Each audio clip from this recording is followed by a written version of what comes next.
ఢిల్లీ పేలుళ్ల తర్వాత మాయమైన డాక్టర్ల కోసం గాలింపులు కొనసాగుతున్నాయి. 15 మందికి పైగా డాక్టర్లు ప్రస్తుతం ఆచూకీ లేకుండా పోయారు. నేను మొన్ననే ప్రస్తావించాను ఈ విషయంలో. ఉత్తరప్రదేశ్, ఢిల్లీ, హర్యానా, కాశ్మీర్లో ఉగ్రవాద కార్యకలాపాల ప్రమేయం అనుమానిస్తున్న మరో 200 మంది వైద్యుల కదలికల మీద కూడా నిఘా ఉంచారు. మరోవైపు ఉగ్రవాద చర్యలకు కేంద్ర బిందువుగా మారిన అల్ఫలా యూనివర్సిటీ ల్యాబ్లోనే అమ్మోనియం నైట్రేట్ పేలుడు పదార్థం తయారైందని పాక్ ఉగ్రవాద నేత మసూద్ అజర్ సోదరి మార్గదర్శకత్వంలో లక్నో డాక్టర్ షాహిన్ సయీద్ ఈ కార్యక్రమాలకు సారథ్యం వహించిందని తేలింది. ఎర్రకోట దగ్గర జరిగిన పేలుడుకు కారణమైన I-20 కారు నడిపిన వ్యక్తిని డాక్టర్ ఉమర్ నబీగా గుర్తించిన పోలీసులు అతడితో సంబంధం ఉన్న 5 వైద్యులు ఇప్పటికీ అదుపులో తీసుకుంటే ఈ వైద్యులకు ఉగ్రవాద సంస్థల సంబంధాలు ఉన్నట్టు తేలడంతో ఆ వైద్యులతో కలిసి చదువుకున్న పనిచేసిన వైద్యుల మీద కూడా పోలీసులు దృష్టి పెట్టారు.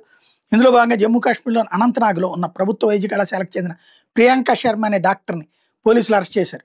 ఢిల్లీ పేలుడు కేసులో అరెస్ట్ అయిన డాక్టర్ అదీల్కి ప్రియాంక శర్మతో పరిచయం ఉంది. అనంతనాగ్ ప్రభుత్వ వైద్య కళాశాల మాజీ ఉద్యోగి అయిన అదీల్ కాల్ డేటా ఆధారంగా పోలీసులు ప్రియాంక శర్మను గుర్తించారు. హర్యానాలో రోహ్తక్ చెందిన ప్రియాంక శర్మను అనంతనాగ్లో ఆమె నివాసం ఇంట్లోనే అదుపులో తీసుకుని పోలీసులు విచారణ అనంతరం విడుదల చేశారు.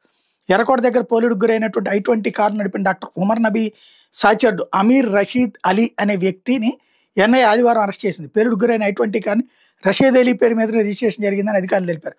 జమ్మూ కాశ్మీర్లోని పంపోరేకి చెందిన రషీద్ కారు కొనుగోలు చేసే విషయంలో నబీకి సహకరించేందుకు ఢిల్లీ వచ్చాడని, ఎర్రకోట సమీపంలో అదే కారు పేలిందని అధికారులు చెప్తున్నారు. డాక్టర్ ఉమర్ నబీ అక్రమ మార్గాల ద్వారా 20 లక్షల నగదు అందుకున్నట్టు పోలీసు దర్యాప్తులో తేలింది. ఇందుకు సంబంధించిన పలువురు హవాలా డీలర్లను పోలీసులు అదుపులో తీసుకుని విచారణ చేస్తున్నట్టు తేలింది. నబీ నగదు రూపంలో చెల్లింపులు చేసి హర్యానాలోని నూహ్లో పెద్ద ఎత్తున ఎరువులు కొనుగోలు చేసినట్టు గుర్తించారు. వైట్ కాలర్ ఉగ్రవాదం ఆరోపణల మీద పోలీసులు తన కుమారుడు సోదరుడు అరెస్ట్ చేయడంతో మనస్తాపం చెంది జమ్మూ కాశ్మీర్ చెందిన వ్యాపారి ఆదివారం ఆత్మహత్యకు ప్రయత్నించాడు.